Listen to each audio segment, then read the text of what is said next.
আসসালামু আলাইকুম ওরহমতুল্লাহি ওয়া বারাকাতুহু।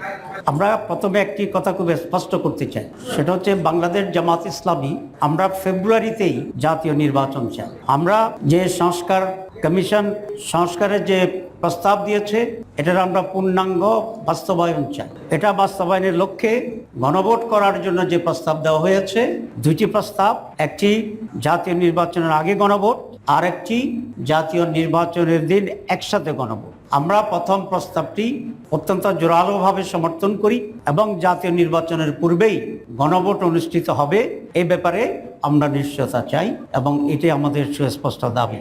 আপনারা জানেন ফেব্রুয়ারি মাসে নির্বাচনের যে প্রস্তুতি চলছে এবং জাতি সেই নির্বাচনের জন্য মানসিকভাবে প্রস্তুতি নিচ্ছে, তার ঠিক পূর্বাহ্নেই অনেকগুলো সেটেল ইস্যুকে নিয়ে কোনো রাজনৈতিক দল এবং মহল থেকে নানা রকম বিভ্রান্তিমূলক তথ্য প্রচার এবং ভিন্ন অবস্থান গ্রহণ করে নির্বাচনের পরিবেশ এবং রাজনীতিতে একটা উত্তাপ ছড়ানোর পায়তারা করার চেষ্টা করছে বলে আমরা দেখতে পাচ্ছি। এবং নির্বাচনের অংশগ্রহণ নিয়ে নানাভাবে ফেসবুকে আংশিক বক্তব্য তুলে অথবা নিজেদের মন গড়া বক্তব্য রেখে জামাত ইসলামী ফেব্রুয়ারিতে নির্বাচনে যেতে চায় কিনা এরকম সংশয় তৈরি করার চেষ্টা করছে। সেই জন্যই শুরুতে আমরা বলেছি আমরা জুলাই চার্টারের পূর্ণ বাস্তবায়ন চাই আইনগত ভিত্তির মাধ্যমে এবং যে সুপারিশ করা হয়েছে একটা আদেশের মাধ্যমে, সে আদেশের মাধ্যমে আমরা জাতীয় নির্বাচনের আগে গণভোট চাই। গণভোটের রায়ের ভিত্তিতে ফেব্রুয়ারিতে নির্বাচন চাই।